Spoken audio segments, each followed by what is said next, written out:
Hi everybody, this is Jess from Mackin. It is great to be with you here remotely. I do miss all of you and wish we could be in person this year. But we can't, but I hope everybody is happy and healthy and staying safe, and I can't wait till this pandemic's over and I can visit all of you in person and we can see each other again. But for now, we're going to do this remotely. I hope you guys had or have a chance to check out my live session talking about the Connected Library Consortium. But this one is going to be on Inquiring Minds, infusing digital inquiry into the library. That's what we're going to talk about today. So I'm going to go over some slides, kind of give you a frame of reference of what we're talking about. And then I'm actually going to jump into and do a real demo for you so you can see what that looks like how digital inquiry could work for your library, and not just for digital remote learning, distance learning. You know, I know a lot of you are doing hybrid, some of you are fully back. So I really wanted to make this presentation something that you could all use to support you no matter what type of learning that you are doing and going forward. Okay, so first we'll take care of business. Please stay connected. You know, visit us. You know, our website's mackin.com. We're on Instagram. We're on Facebook. We're on Twitter. I'm also personally on Twitter, Gottlieb Jessica. I love following all of you, see what you're doing, see what you're reading, what you're up to, what's going on in your library. So definitely follow me. I want to keep up with what everyone's doing. Okay, so this is just me. If you don't know me, I am Jessica Gottlieb. I am the Mackin sales consultant here in New Jersey. I actually live in Monmouth County. I have my master's degree in literature, and I have other degrees and certifications in cognitive psychology, U.S. studies, women and gender studies. I've taught before. I spent the last decade working in educational publishing and sales, but my real passion is books and reading, particularly student literacy. I love to talk to students about books and just find ways to get them excited about reading. That's actually what brought me here to Mackin, and what makes me so excited to be here talking to all of you today as well. Like this is my passion, and I know that digital can put up some additional barriers, but I do really believe in my heart that there's ways to overcome those and really engage students using digital resources in an inquiry model to get them excited about reading and learning. And that's what you all as librarians do best. So I hope you guys can all take away something from the session today. Okay, so today's aim, how to infuse inquiry digitally. I would argue that there's really four concepts we need to think about, like giving students choice, personalizing the reading experience, providing accessibility. I would actually probably argue that is the most important, and widening resources. Okay, so before we really jump into it, you guys are all this is a taped recording, so I'm going to ask the question, pause, really think about this, like really try to answer this question to yourself. Where are your students accessing materials and what are your obstacles? Because I mean, this is a moment we all need to be really honest with ourselves and like, what are the struggles that we're having? And I think once you think about the struggles, it'll make finding the solutions easier. Okay, so the first thing when we're talking about inquiry, that whether we're in person, we're hybrid, or we're remote, students need choice. Okay, students need different options, and this is where differentiation is so important. We need to recognize, number one, all students are on different reading levels. And not only that, they have different interests. And I know that as you as librarians, like probably know this better than anyone else in the school, how important it is to offer students variety and diversity in what they're reading, you know, and for choice, that's not just different reading levels too. It also, you know, I think we forget, like for high schoolers, for example, picture books can still be really powerful tools, even for a high schooler. And choice in content too. So not just providing them with, and if we're in person, like print books to send home with them, but if we're doing this hybrid, and since we're talking about digital, if we're doing this hybrid or remote learning and even in-person learning, give them choice in the kind of content that you're offering them. So not just ebooks, audiobooks. We know kids are really struggling with screen fatigue, right? Like we keep hearing that. Audiobooks are great resources to listen to the story. Database articles, news article. Think about how much history is happening like in our actual lives right now. This is one of the most historical times that like people will look back on this.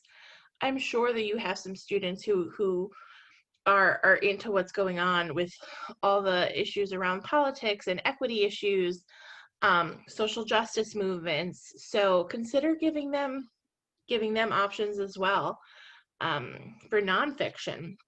And also student writing. Like how great is it to promote students' own writing, which, you know, we all know is a form of literacy as well, and giving them the option to present their own work to their fellow students. So content and choice is important. You know, especially now, we know that students are really struggling to engage with content. You know, I hear that all the time. I know that was a big NJSL topic this summer at one of your swap meets. This could be a real thing to consider about, like, making sure that they have some choice somewhere in their day, because a lot of times they don't. And I'm sure that we all feel a little overwhelmed right now. So having choice can really help. And that's coming from like a real social, emotional perspective. Okay, we also want to personalize the reading experience. When it comes to reading, environment matters, physical and digital.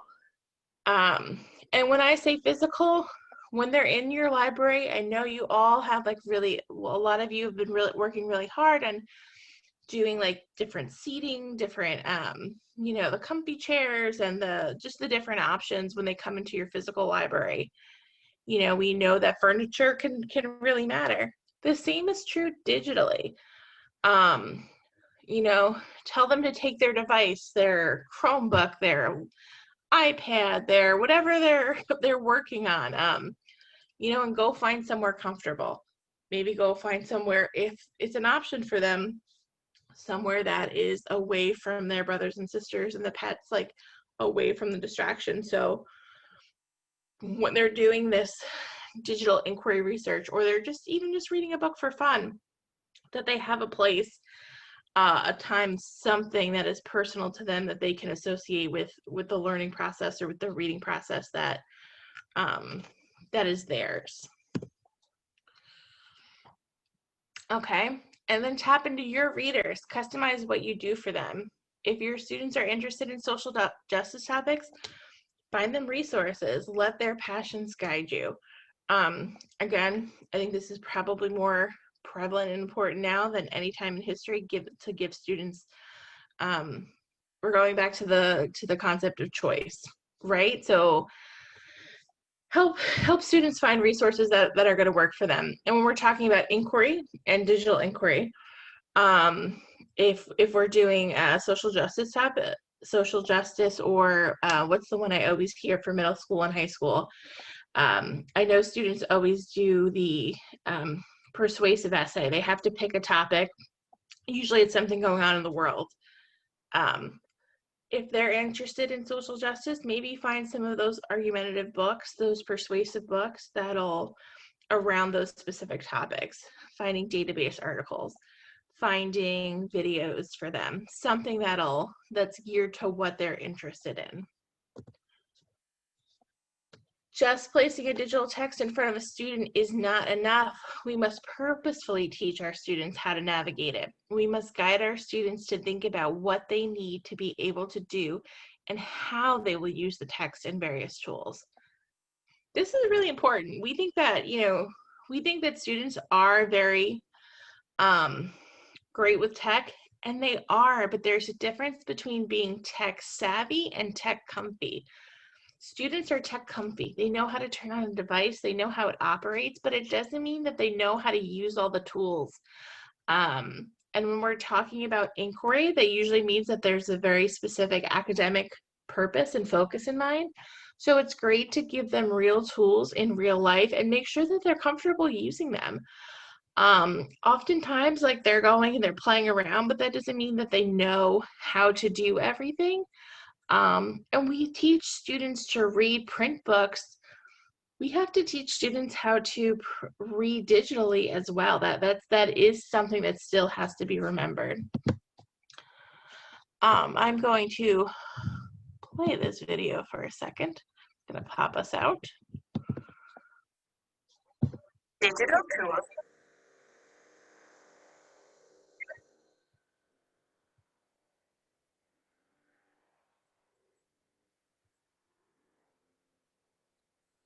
Natives, they live as tech comfy, not tech savvy. They plan and relax with technology, but they don't always know how to work with it. It is our responsibility to help students become sophisticated infosumers, critical thinkers, and savvy participants in digital space.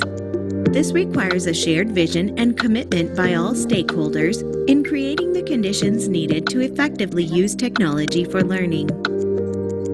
When practicing comprehending with digital resources, using tools to track and interact with the media is key to the mastery of text. Just placing a digital text in front of a student is not enough. We must purposefully teach our students how to navigate it. We must guide our students to think about what they need to be able to do and how they will use the text and various tools. Mackinvia, named 2019 Product of the Year, is a multi-award-winning digital content management system providing easy access to ebooks, read-alongs, audiobooks, databases, and videos. This platform was made by educators for educators and comes with digital tools to not only engage students, but also allow for deeper comprehending. Customization tools. In the age of differentiation and choice, giving students the ability to customize their reading experience is essential. Not only does this make reading more enjoyable, it also aids in comprehension. Students can select text-to-speech and read-aloud resources to listen to and read along with a story while following highlighted text. This activity is an excellent addition to literacy centers and will strengthen decoding, vocabulary development, and fluency. The options to change page spread, customize background color, enlarge text, and switch font prevents eye fatigue and provides students with impaired vision and dyslexia the ability to see words more clearly. Organization tools. A digital content management system makes organization a snap. All student materials are stored in the cloud and accessible from any digital device. With highlighting and underlining tools, students can identify story elements, plot, main ideas, and supporting details within the text. And with Notebook, students can write questions and annotations about the highlighted text. These features allow students to read deeply for meaning and are proven to increase student comprehension. Vocabulary tools. An embedded Hover dictionary gives instant access to pronunciation and word meaning. A search function allows students to identify vocabulary and keywords throughout the text for practice using context clues. Information tools. Digital resources come with a book info feature that identifies the book's title, author, publisher, and date of publication, and offers a brief annotation of the book's content. The citation feature offers different citation styles and proper format for easy access. Students learn to be responsible media users and to give credit to digital resources for borrowed information. Export tools. High-quality digital platforms have an export function that allows students to save their notes to an online content management system like Google Drive or OneDrive. This allows students to manage their work. They can group their highlights and notes by topics, organize them into an outline, and add or delete information. These helpful tools that reside within Mackinvia aid in moving our students from tech comfy to the empowering posture of tech savvy.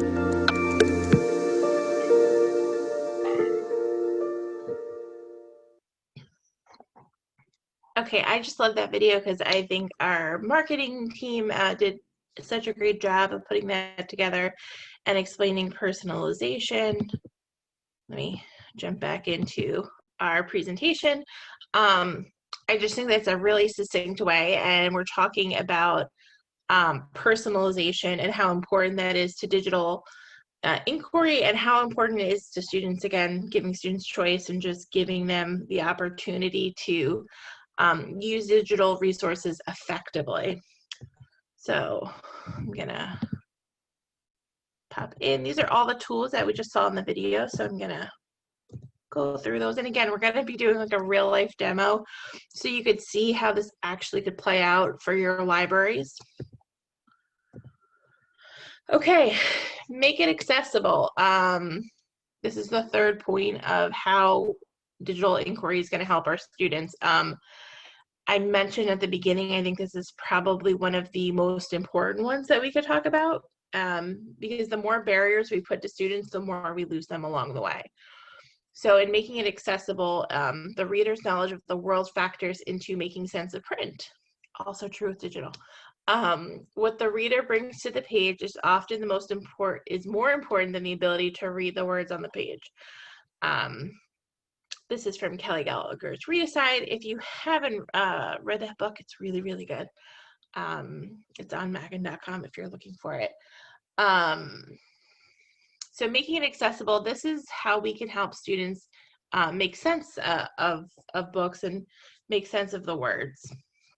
But I also think that accessible in the digital age, in this COVID world that we're all living in, takes on a second meaning. So I think when we talk about making it accessible, there's three things that we need to think about. Single sign-on. So for those of you who don't know, single sign-on is a way to, students would be able to log into one platform, one device, one something, and not need to have passwords for everything anymore, which is a big deal because the more passwords your students have to remember, the more time that takes away from you from teaching and prepping your lessons. And again, we're gonna lose students if we make it more difficult. So how to reduce the usernames and passwords, and the ability to put everything in one place for your students. So I'm gonna show you Mackinvia, which I think is a great platform that kind of can handle all of these things that we're talking about. But we need to make things accessible for students. This works if we're doing it, like, just because we're in person doesn't mean we can't use digital resources. But this is particularly important for those doing hybrid and remote learning. How do we make our students get access to all the great content that you all curate and have for them? Okay, this one is about widening your resources. Provide students resources in all contents and access types. This one, it can be difficult, right? You know, I know a lot of schools are facing budget cuts, but it is important to find ways to get access to more content, you know, probably now more than ever, because for a lot of you, I know a lot of the schools don't have access to books from either your print books from your library or their classrooms. So finding ways to get them content, you know, whether it's print or digital. We're going to talk about digital in this case, but print matters as well, but just how to get access to resources to support your students' learning. So there's a couple ways. So there's something called shared collections, and when I go into the demo, we'll talk about that more, but you guys do have the option of sharing digital content. When you purchase digital content, you can share it with another school. It can be a school in your district. It can be a random school in the state. It could be, you know, getting together with your county and Jazel group and saying, hey, let's purchase some stuff together so we can all have access.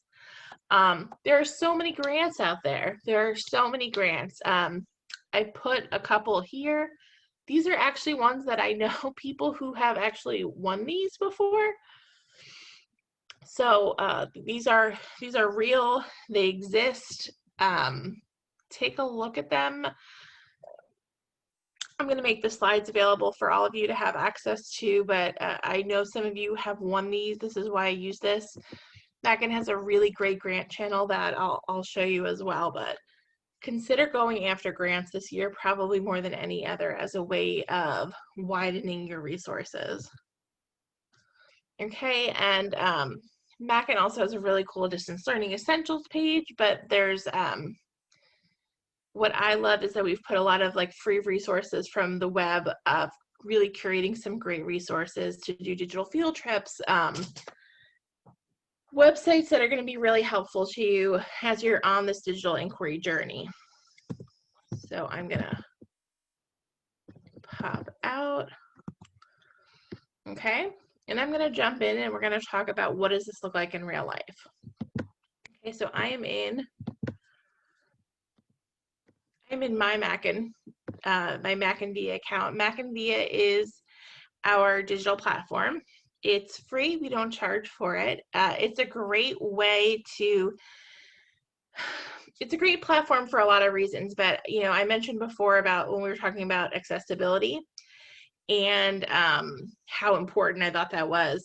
And one of the reasons I think that Mackinvia is a great platform to use for doing this demo on digital inquiry and how we're going to infuse it into the libraries, you know, whether we're doing remote, hybrid, or in person, is that it kind of takes care of the accessibility issues. So Mackinvia is single sign-on. We can connect to pretty much almost any system your school's already using, whether that's Clever, ClassLink, your Google logins, your Microsoft logins. We can connect to something like Destiny or Alexandria. There's a lot of options. Okay, so single sign-on. The other thing about single sign-on that's so important is that you can put your databases in here. You can put your Gale resources, your EBSCO resources. You can put websites like BrainPop or PebbleGo and all have that be single sign-on, meaning once your students sign on to Mackinvia, they're not going to need their BrainPop username and password anymore. They're not going to need to remember their Gale username and password anymore. They're already in there. And the other really great thing about Mackinvia and how it's going to support you with your digital inquiry journey is that it's an open platform, meaning you can put your own content in here. So you can put ebooks that you've purchased from other vendors. You can put your databases. You can also put videos that you've made, videos that you're curating from around the web, websites you want your students to access. And when we're talking about this digital inquiry journey, all of that's going to be really important. And we talked about widening resources, giving students access to choice, right? Student choice and student voice. Having that open platform is going to be a huge benefit to all of you as librarians. So we're going to jump in. Okay. I'm going to start. I'm going to use the example of, let's say we were doing, there's a couple ways to look at this. Let's say we were doing a project on animals. Okay, so there's a couple ways we could do this. Number one, Mackinvia has a feature called Groups. Groups lets you curate content. So we're doing an elementary inquiry unit on zoos. Okay, I can actually put in here the instructions for my students. So if we're doing this inquiry unit on zoos, okay, this is their project, creating a structure for the animals habitat at the Lincoln Park Zoo. This is what they're going to need to be prepared to do. So I need to give my students resources, right, for them to access with. I'm partnering, you know, with the second grade teacher. So I need to make sure the second grade class has access to materials. And this is an animal one, but you could use this for talking about what led to, you know, what was the linchpin or watershed moment in the civil rights movement. We could use it for talking about really anything, content areas, language arts, book clubs. This is why Inquiry is such a great way for librarians to collaborate with classroom teachers. It really gives you a lot of options, and it kind of works with every grade level as well. So for this one, we're going to stick with the second graders are doing this animal project. You can see that I've curated resources for them. And these little icons over here correspond to the left-hand side to what type of resource it is. So you can see that I do have some books and I have some audiobooks, but I also have a database. So I have an animal database that they could use. I have videos that I want them to see. I have websites. Okay, this is actually the Lincoln Park Zoo. This is all different information that I think is going to help my students complete this project. So I can curate all of these great resources. Again, it's not just books. I can put videos, I can put websites that I want them to access. Okay, so I'm gonna go ahead and check out this book on polar bears. And then I'm gonna open up.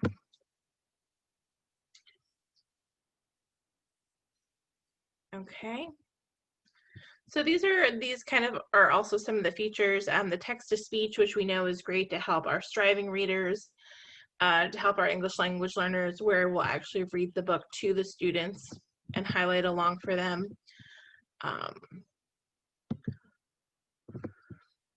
Okay, but this was so if I were using this for this project, and again, the project was we were going to be building, we had to do some research because we're going to be building and designing a habitat for an animal at the zoo. Well, I can tell you this is giving me some information that I probably need to know about this habitat. Okay, it's telling me that they're really large. Might want to use that information on what kind of size I'm going to do. So I'm going to highlight this. And we saw these in the personalization in that video we showed about different ways we can personalize ebooks and digital resources. Okay, so I'm going to use green because green is going to be information that I need to do my project. And then I'm going to click the sticky note. Okay, and this is where I'm going to write a note to myself. So the habitat will need to be big. Okay, I'm just going to save my note. Okay, and they live in the tundra. Well, I don't know what the word tundra is, so I'm gonna wait for my internet to catch up with me. I can look it up right here in the dictionary. It'll tell me what this is. It's a treeless plain in the Arctic regions. That's really cool. And you know what? I'm gonna keep it highlighted because this is a new to me word, so I'm gonna make my new to me words in pink. Okay, and one of the coldest places on Earth. And again, we're talking about what kind of habitat it is. So let me go ahead and highlight that. I'm going to highlight this in green because this has to do with my actual project. These aren't new to me words. Okay, and make a note, we're going to need to keep the habitat cold. And I'm just doing this as your students would do, just so you can kind of see like how that inquiry unit could play out in a digital resource. Okay. Okay, so I'm gonna pretend I'm done with this book. Gonna pop back out. And these are some great notes I took, but I really want to share them with my fellow teammates or with my librarian to see if she can help me. So I'm going to click on this. I'm also going to heart this book because I might want to come back to it later. I'm going to click the I for info. And I can cite it, okay, which is great. But I want to share my notes with my librarian and my teacher and my classmates. So I'm going to go over here to my notes and highlights. I'm going to export my notes. And I'm going to send them to my Google Drive. And once they're in my Google Drive, I can actually then share them with my librarian to help me. Okay. easy peasy, done. I've sent my notes to my Google Drive, and from there I'd be able to share it with my teammates in my class or with my teacher and my librarian. So that was one way to really easily do inquiry unit. Maybe you don't have groups created, okay, but we're still doing this. Let's say we're a middle schooler and we were tasked with biographies, right? So in this case, I could go to categories. Think of categories as genres. I'll scroll down so you can take a look at it. There's all these different ones. So I was given a project on biographies. So I'm going to go to my categories. Oh, look, we have biographies. Okay, well, there's a lot of biographies in here. Oh, man, I don't know where to start. So maybe I'm looking for something appropriate for me. So I'm a middle schooler. So let me start by looking at the grade level. Okay, so I'm a 7th grader, so I'll do 6 to 8 because that's my middle school. Okay, so I went from 400 to 200. It's still a lot of options. Maybe I want to like just focus on new books. Okay, so now I'm gonna look for data publication. So I want to read something current. So I'm gonna go through 2017. Okay, awesome. Now I only have 9 books to look for. And then again, you know, Brave Black First. I've heard about this. This looks like a good book. I want a little more information though. So I'm going to switch my view from, this is what we call tile view. I want a little bit more information so I can read about it. You know, this seems like it's going to be perfect for me. I'm going to add it to my favorite. I'm not sure if I want to read this yet. And this Albert Einstein book also looks really good. So I'm also going to add this to a favorite and then I can decide later. But I do have options now. Okay, so that's a way that we could use categories to kind of find a resource. If I'm just looking for ebooks, maybe I know I want my biography to be on the civil rights. I can put that in and it's gonna kind of narrow down my searches to just civil rights books. And again, we have these advanced search features on the side. So when we're talking about digital inquiry, we know that inquiry is like really research-based, right? So again, teaching students these skills on how to use digital resources, how to search, it's all really important. And like as we saw in that video, there's a difference between being tech savvy and tech comfy. So we do need to make sure our students know how to use these features and use these resources because they're so rich, you know, even though they're not physically in your, you know, in your print collection, digital offers so many resources as well. So it's important to make sure that they know how to find those resources and how to navigate those resources. Okay. And you know what, this book looks perfect for me, When Children March. It's about the Birmingham civil rights movement. So I'm also going to add this to my favorite to check out later for my civil rights project. You know, I was told to find 3 resources, so I might also look through my databases. So let's go through this. Mackinvia, again, one of the really cool features about it is that you can do a deep search in Mackinvia. That means like once you put your databases in here, it's actually going to go through my databases and find hits about what databases have resources about these contents. Okay, so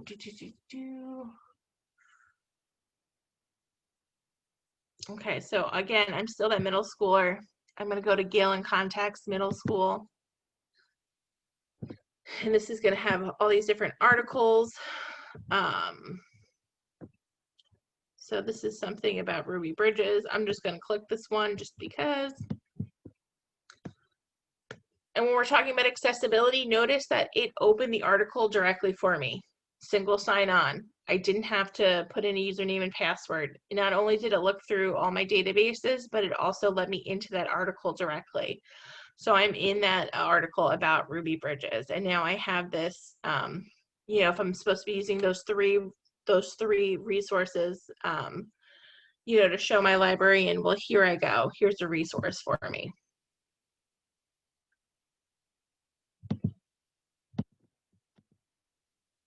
Okay, and I got out of my Mackinvia, so hold on, let me log back in for a second.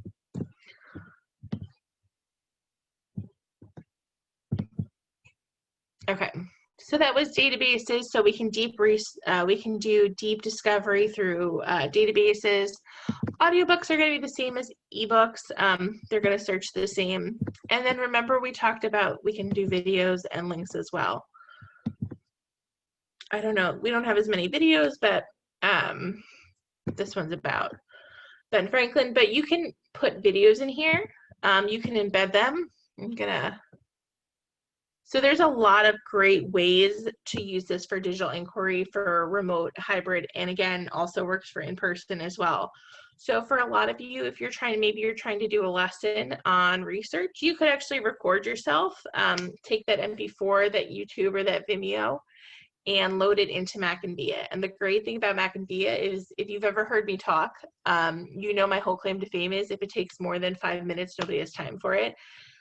Pretty much everything that you need to do or you would want to do in Mackinvia will take you less than 5 minutes. So it's going to take me about a minute to add a new resource to Mackinvia. So if I want to make that video of myself teaching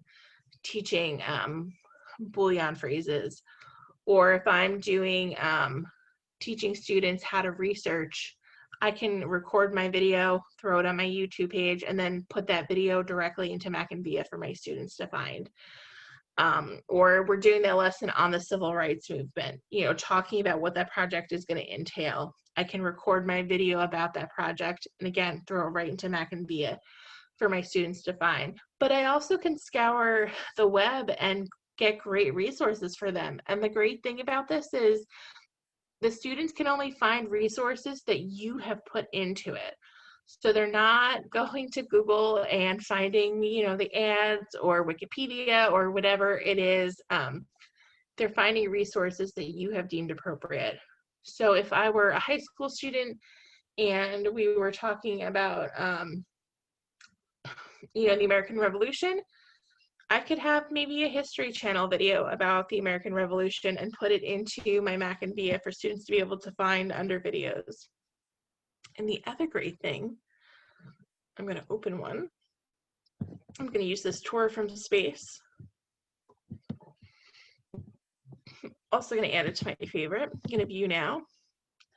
So first, I want to point out that, again, it's going to cite this for you. I love the fact that it cites videos because students are not the greatest at citing videos.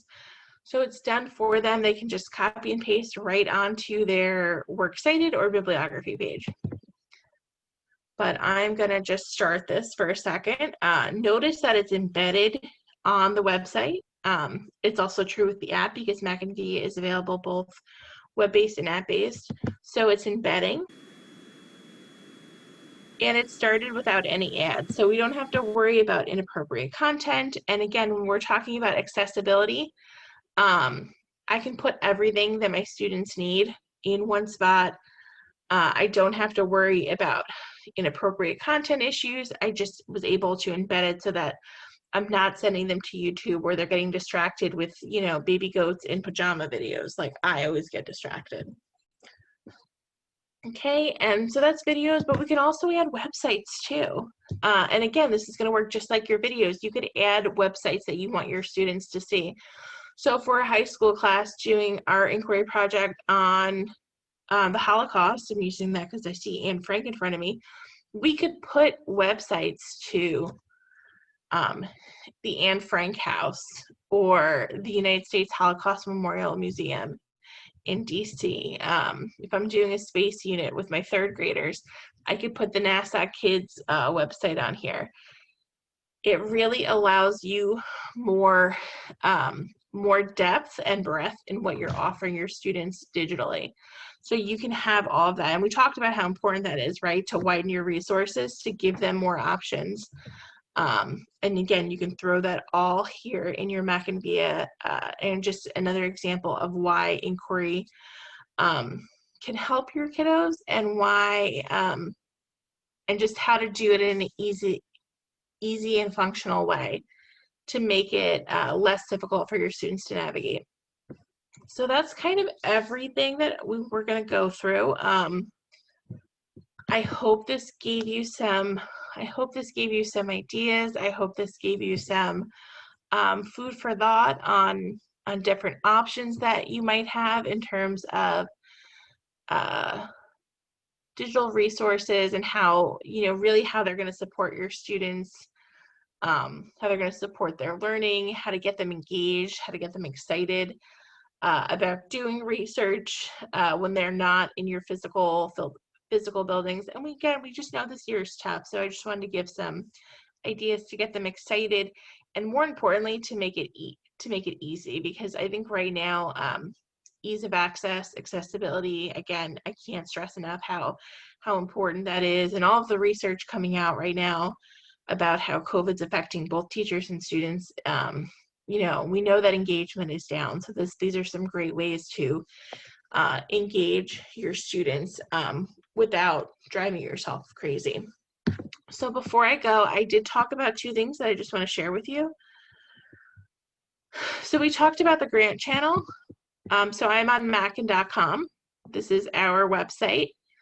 So from the website, I'll start at the beginning. So from the website, when we log into Mackin.com, we also have some really great webinars coming up too. So if you get a chance, check those out.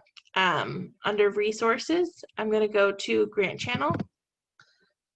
There's so many grants out there right now. Please take advantage of them. They are designed, we update this pretty frequently. There's even COVID grants out there. I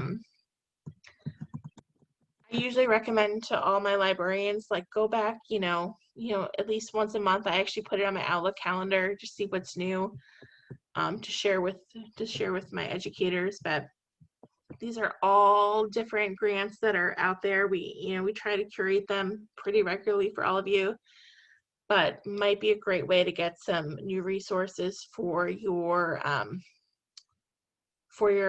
library. Even if budgets are cut, consider this as an option.